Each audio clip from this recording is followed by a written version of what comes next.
Assalamualaikum warahmatullahi wabarakatuh, geng. Selamat datang kembali di channel Sharing Suka-Suka. Dalam video kali ini saya akan membahas bagaimana peran aktif bangsa Indonesia pada masa Perang Dingin dan dampaknya terhadap politik dan ekonomi global. Namun nanti kita bahas terlebih dahulu mengenai Perang Dingin karena ini berhubungan, guys. Jadi ada konflik antara dua blok timur dan blok barat, dan nantinya Indonesia nanti akan berperan sebagai apa di perang dingin ini ya guys ya. Oke, langsung saja kita mulai ya guys videonya. Perang dingin yang pertama itu dimulai ketika munculnya dua negara adidaya. Perang dingin adalah suatu periode terjadinya ketegangan politik dan militer antara blok barat yang dipimpin oleh Amerika Serikat dan blok timur yang dipimpin oleh Uni Soviet. Istilah perang dingin digunakan karena kedua belah pihak tidak pernah terlibat dalam aksi militer secara langsung. Jadi diam-diam ya guys. Nah, perang dingin ini terjadi setelah Perang Dunia Kedua berakhir. Jadi setelah Perang Dunia Kedua berakhir itu tidak semerta-merta semuanya selesai, tapi ada lagi perseteruan yang terjadi. Hanya saja tidak terjadi aksi militer secara langsung. Jadi peperangan yang terjadi itu secara diam-diam. Nah, Perang Dunia Kedua, Perang Dingin, lalu nantinya akan menghasilkan blok barat dan blok timur. Nah, blok barat ini menganut paham kapitalisme atau liberalisme. Jadi paham kapitalisme itu nanti kita akan dan jelaskan di slide selanjutnya. Lalu ada blok timur. Ini adalah peta dari Uni Soviet ya guys, dan ini adalah peta sekaligus bendera dari Amerika Serikat. Ini juga peta sekaligus bendera dari Uni Soviet. Nah, blok timur itu pahamnya adalah komunisme. Jadi mereka itu bukan hanya mempermasalahkan teknologi seperti yang dibahas di globalisasi, tapi juga ideologi. Mereka bersaing ideologi siapa yang paling kuat, ideologi siapa yang paling populer di dunia. Nah, ini perbedaan ideologi ini menjadi sebab perang dingin, di mana Amerika Serikat itu sebagai negara yang menganut kapitalisme dan liberalisme dalam pemilihan pemimpinnya atau presiden itu melakukan pemilihan umum. Lalu ada demokratis ya, mereka menjunjung tinggi demokrasi.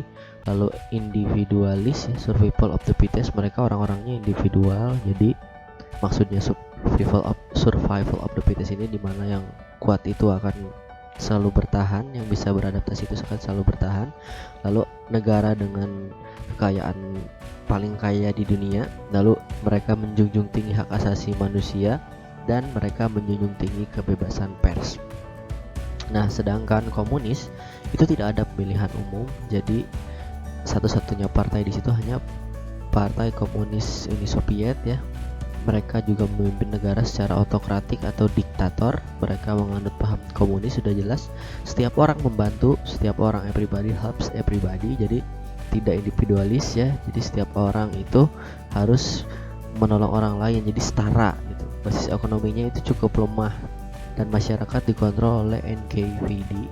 Jadi di sana itu ada polisi rahasia ya guys. Di Uni Soviet itu ada polisi rahasia untuk mengawasi warganya agar tidak melakukan pemberontakan atau perlawanan terhadap pemerintahan Uni Soviet. Karena bisa kalian bayangkan jika lihat di peta, itu wilayah Uni Soviet itu sangat luas sekali guys. Dan yang terakhir adalah sensor total terhadap pers, dalam artian media massa ataupun media cetak itu semuanya dikuasai oleh negara. Jadi media massa seperti televisi itu dikuasai oleh media massa seperti televisi dan radio itu dikuasai oleh pemerintah, jadi badan usaha milik negara. Sedangkan untuk media cetak itu dikuasai oleh para partai-partai politiknya.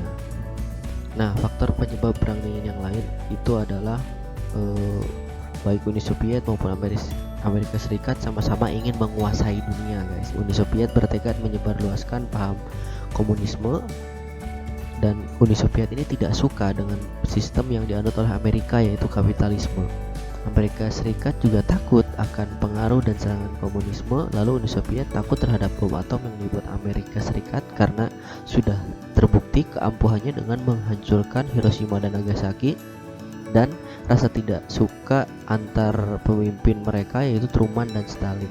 Aksi-aksi Uni Soviet di wilayah Jerman yang dikuasai oleh Uni Soviet, jadi nantinya Jerman itu akan terbelah ya, ada Jerman Barat dan Jerman Timur. Jerman Barat dikuasai oleh Blok Barat dan Jerman Timur itu dikuasai oleh Uni Soviet. Amerika Serikat menolak membagi rahasia-rahasia nuklirnya. Ekspansi Uni Soviet sampai ke Eropa Barat. Uni Soviet melanggar janjinya untuk menyelenggarakan pemilihan umum. Jadi Uni Soviet tetap dengan pendirian mereka ya, bahwa yang akan menjadi pemimpin mereka adalah dari Partai Komunis Uni Soviet. Lalu Uni Soviet takut akan serangan Amerika Serikat. Uni Soviet memerlukan perbatasan yang aman di bagian barat wilayahnya. Nah, jalannya perang dingin ini cukup rumit dan kompleks ya guys, dimana di sini nantinya ada Marshall Plan melawan Molotov Plan, ada NATO atau singkatan dari North Atlantic Treaty Organization melawan Pakta Warsawa. Kita bahas dulu Marshall Plan dan Molotov Plan. Marshall Plan itu intinya isinya adalah janji bantuan ekonomi bagi setiap negara Eropa termasuk Uni Soviet yang bersedia berpartisipasi membangun kembali perekonomian Jerman. Kita tahu bahwa Jerman itu kalah dalam Perang Dunia yang kedua. Nah, ini negara-negara dari blok barat dan blok timur sebetulnya mereka berbondong-bondong untuk kembali membangun Jerman. Nah, hal itu dilakukan dengan usaha. Pada awal tahun 1947 terjadi pertemuan antara Inggris, Prancis, Amerika Serikat, dan Uni Soviet untuk membahas rencana mewujudkan kemandirian ekonomi khususnya wilayah Jerman. Pertemuan tersebut sayang sekali tidak mencapai suatu kesepakatan. Nah, setelah itu Presiden Truman itu melakukan doktrin Truman dan mengesahkan Marshall Plan. Nah, tadi yang sudah saya jelaskan dan sebutkan di sini ada ya, kalian bisa lihat bahwa Marshall Plan itu adalah janji bantuan ekonomi bagi setiap negara Eropa, termasuk Uni Soviet yang bersedia berpartisipasi membangun kembali perekonomian Jerman. Namun di sini Uni Soviet justru tidak setuju dengan adanya Marshall Plan. Mereka takut Marshall Plan ini akan mempengaruhi negara-negara kecil yang dikuasai oleh Uni Soviet itu membelot atau melakukan pemberontakan. Selain Marshall Plan juga Truman itu membentuk suatu organisasi intelijen atau kita kenal dengan Central Intelligence Agency atau CIA. Nah, nantinya mereka ini atau CIA ini akan menjadi birokrasi utama kebijakan Amerika Serikat dalam Perang Dingin, karena nantinya CIA ini bukan hanya bekerja di Amerika Serikat tapi juga mereka masuk ke dalam negara-negara yang dianggap sebagai negara-negara yang penting untuk Amerika.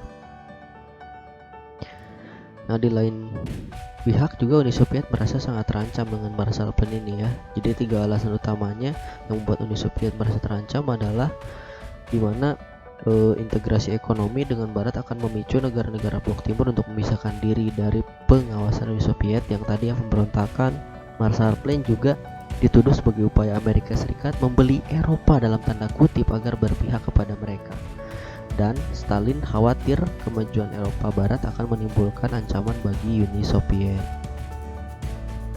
Nah, atas dasar alasan-alasan seperti itulah Uni Soviet akhirnya membuat tandingan dari Marshall Plan, yaitu namanya Molotov Plan. Isinya sebenarnya sama, pemberian bantuan ekonomi kepada setiap negara blok timur dan negara-negara satelit Uni Soviet agar negara-negara satelit Uni Soviet tersebut tidak menerima bantuan Marshall Plan dan tetap berada di bawah pengaruh Uni Soviet. Jadi mirip-mirip sebenarnya, sama-sama untuk memberikan bantuan. Cuman di bantuan tersebut ya tentunya tidak gratis ya. Ada kepentingan di mana mereka kedua negara itu melakukan bantuan agar negara-negara yang mereka kuasai itu tidak melakukan pemberontakan atau membelot. Namun ternyata Marshall Plan ini lebih menggoda ya guys, dimana pada tahun 1948 itu Cekoslovakia melakukan pembelotan, dituduh melakukan pembelotan setelah menerima bantuan Marshall Plan. Akhirnya Uni Soviet melakukan kudeta atau mengalihkan kekuasaan di negara Cekoslovakia. Mereka mengambil alih negara tersebut, lalu orang yang dianggap sebagai pemberontak itu dieksekusi. Kebijakan gemar Amerika Serikat, doktrin Truman dan Marshall Plan ini membuat miliaran bantuan ekonomi dan militer mengalir ke Eropa Barat, Yunani, dan Turki. Atas bantuan tersebut, militer Yunani ini yang masih menganut monarki itu berhasil mengalahkan kaum komunis yang sebetulnya pada saat itu cukup berkuasa. Nah, Partai Demokrasi Kristen Italia juga sukses mengalahkan aliansi komunis sosialis dalam pemilihan umum tahun 1948. Pada saat yang bersamaan terjadi peningkatan aktivitas intelijen dan spionase, aksi pembelotan dari blok timur, serta tindakan saling mengusir diplomat antara Uni Soviet dan Amerika Serikat. Nah, ini keadaannya sudah makin memanas ya gengs, dimana mereka sudah saling mengusir diplomat antara diplomat Uni Soviet dan Amerika Serikat, karena Marshall Plan ini ternyata bisa dibilang lebih berhasil. Banyak sekali negara-negara satelit dari Uni Soviet itu lebih memilih untuk menerima bantuan Marshall Plan. Nah, selanjutnya perseteruan antara NATO dan Pakta Warsawa, di mana pada tahun 1949 Inggris, Prancis, Amerika Serikat, Kanada serta 8 negara Eropa Barat menandatangani Pakta Pertahanan Atlantik Utara sebagai dasar berdirinya North Atlantic Treaty Organization atau kita singkat dengan NATO. Nah, ini ketika Uni Soviet melihat NATO berdiri, itu mereka sedang melakukan uji coba bom nuklir mereka di Semipalatinsk di Kazakhstan tahun 1948. Uni Soviet menolak berpartisipasi dalam upaya pembangunan kembali Jerman. Uni Soviet mulai tidak menyukai apa yang dilakukan oleh blok barat. Lalu pada April 1949 Soviet menanggapinya dengan memproklamasikan pendirian Republik Demokratik Jerman di zona pendudukannya di Jerman Timur pada Oktober. Nah, jadi ini mudah mulai ya, dari awal NATO dan Pakta Warsawa ini membuat perpecahan di Jerman Barat dan Jerman Timur, di mana Jerman Barat ini nanti dikuasai oleh blok Barat dan Jerman Timur ini akan dikuasai oleh Uni Soviet. Jadi Amerika Serikat ini taktiknya cukup pintar ya, di mana mereka mendanai CIA untuk berbagai macam proyek melawan pengaruh komunis di kalangan intelektual Eropa dan negara-negara berkembang. Mereka mensusupi negara-negara yang berkembang itu agar tidak percaya atau agar tidak mengikuti paham-paham komunis. Nah, selanjutnya itu adalah, jadi NATO ini kita lihat saja, ini intinya Pakta Pertahanan Atlantik Utara yang beranggotakan negara-negara Eropa Barat dan didirikan pada tahun 1949. Lalu sedangkan Pakta Warsawa itu adalah merupakan tandingannya, jadi aliansi yang berisi perjanjian bantuan timbal balik dalam blok timur yang didirikan pada 1955. Pakta Warsawa merupakan suatu aliansi yang berisi perjanjian timbal balik blok timur. Nah, di mana pada saat itu malah terjadi revolusi Hungaria, yakni upaya menentang pemerintahan komunis Hungaria yang didukung oleh Uni Soviet. Nah, setelah berhasil menggulingkan pemerintahan komunis, masyarakat Hungaria membubarkan polisi rahasia ala Uni Soviet dan menyatakan menarik diri dari Pakta Warsawa. Selain itu, mereka juga berjanji menyelenggarakan pemilihan umum dan bebas dan demokratis. Akhirnya pemimpin Uni Soviet Nikita Khrushchev pada saat itu merespon dengan menyerbu Hungaria, melakukan penyerangan orang-orang Hungaria yang dianggap sebagai pemberontak, di mana salah satu pemimpin revolusinya bernama Imre Nagy itu dieksekusi dalam sebuah persidangan rahasia. Respon brutal Soviet atas revolusi Hungaria ini justru menimbulkan perpecahan di antara partai-partai komunis dunia, baik di barat maupun di blok timur. Dampak yang langsung terasa adalah berkurangnya anggota-anggota partai. Oke, kita lanjutkan. Nah, selanjutnya ini adalah perseteruan antara kedua belah pihak, khususnya pemimpinnya ya. Setelah tadi ada Truman dan Stalin, sekarang Eisenhower melawan Khrushchev. Eisenhower itu adalah presiden Amerika dan Khrushchev adalah presiden dari Uni Soviet. Nah, Eisenhower itu bertekad mengurangi sepertiga dari pengeluaran militer sambil terus berjuang dalam perang dingin secara efektif. Sedangkan Khrushchev itu memilih untuk hidup berdampingan secara damai dengan Barat karena yakin bahwa tanpa perang pun kapitalisme akan hancur dengan sendirinya. Namun semuanya itu pada akhirnya terjadi puncaknya di mana terjadi konflik di Berlin antara orang-orang Jerman Barat dan Jerman Timur, sampai akhirnya terbentuklah benteng atau disebut dengan tembok Berlin yang memisahkan antara Jerman Barat dan Jerman Timur, dan itu pun nantinya ketika tembok itu runtuh menandai bersatunya Jerman Barat dan Jerman Timur. Lalu ada konflik Tiongkok. Tiongkok sebagai negara komunis itu ternyata tidak semerta-merta akan membantu Uni Soviet, guys. Jadi bahkan mereka malah ada konflik ya dengan Uni Soviet dengan memperebutkan perbatasan. Jadi negara Uni Soviet dan Tiongkok ini cukup berdampingan ya, atau berdekatan. Nah, ini dimanfaatkan oleh Amerika dengan melakukan kerjasama antara Amerika dan Tiongkok, kerjasama ekonomi, di mana salah satu perwakilan Amerika yang bernama Richard Nixon itu bertemu dengan Mao Zedong dan Zhou Enlai untuk membicarakan tentang kerjasama ekonomi mereka. Nah, ini membuat Uni Soviet marah. Lalu ada perang Korea juga sama ya, dimana orang-orang Korea ini terpisah menjadi Korea Utara dan Korea Selatan. Bahkan sampai sekarang itu sama, itu gara-gara paham komunis dan liberalisme ya. Korea Utara mempertahankan paham komunis karena memang pengaruhnya dari negara-negara yang berpaham komunis. Lalu Korea di wilayah barat juga sama, di wilayah selatan itu berpihak kepada blok barat. Lalu perlombaan teknologi yang juga dibahas di video sebelumnya ya, di bagian globalisasi. Dan krisis Kuba, itu adalah krisis Kuba itu kan di Amerika, itu masalah antara Amerika dengan Kuba. Tapi ternyata pada saat itu Uni Soviet itu berusaha untuk membantu Kuba agar bisa melepaskan diri dari pengaruh Amerika Serikat dan bisa menyebarkan ideologi komunis. Nah, itu saja untuk video kali ini ya.